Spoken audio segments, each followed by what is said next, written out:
The Earth intercepts a lot of solar power, 173,000 terawatts. That's 10,000 times more power than the planet's population uses. So is it possible that one day the world could be completely reliant on solar energy?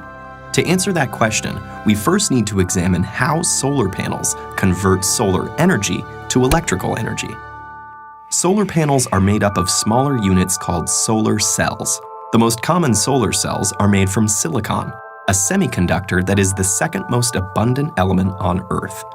In a solar cell, crystalline silicon is sandwiched between conductive layers. Each silicon atom is connected to its neighbors by 4 strong bonds, which keep the electrons in place so no current can flow. Here's the key. A silicon solar cell uses 2 different layers of silicon. An N-type silicon has extra electrons, and P-type silicon has extra spaces for electrons, called holes. Where the 2 types of silicon meet, electrons can wander across the p-n junction, leaving a positive charge on one side and creating negative charge on the other. You can think of light as the flow of tiny particles called photons shooting out from the sun. When one of these photons strikes the silicon cell with enough energy, it can knock an electron from its bond, leaving a hole. The negatively charged electron and location of the positively charged hole are now free to move around. But because of the electric field at the p-n junction, they'll only go one way. The electron is drawn to the n side, while the hole is drawn to the p side. The mobile electrons are collected by thin metal fingers at the top of the cell. From there, they flow through an external circuit, doing electrical work like powering a light bulb, before returning through the conductive aluminum sheet on the back. Each silicon cell only puts out half a volt, but you can string them together in modules to get more power. 12 photovoltaic cells are enough to charge a cell phone, while it takes many modules to power an entire house. Electrons are the only moving parts in a solar cell, and they all go back where they came from. There's nothing to get worn out or used up, so solar cells can last for decades. So what's stopping us from being completely reliant on solar power?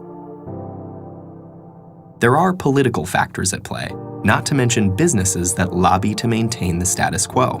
But for now, let's focus on the physical and logistical challenges. And the most obvious of those is that solar energy is unevenly distributed across the planet. Some areas are sunnier than others. It's also inconsistent. Less solar energy is available on cloudy days or at night. So a total reliance would require efficient ways to get electricity from sunny spots to cloudy ones, and effective storage of energy. The efficiency of the cell itself is a challenge too. If sunlight is reflected instead of absorbed, or if dislodged electrons fall back into a hole before going through the circuit, that photon's energy is lost. The most efficient solar cell yet still only converts 46% of the available sunlight to electricity, and most commercial systems are currently 15 to 20% efficient. In spite of these limitations, it actually would be possible to power the entire world with today's solar technology. We'd need the funding to build the infrastructure and a good deal of space. Estimates range from tens to hundreds of thousands of square miles.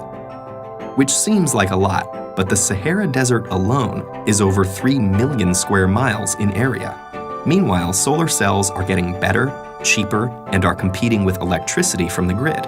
And innovations like floating solar farms may change the landscape entirely.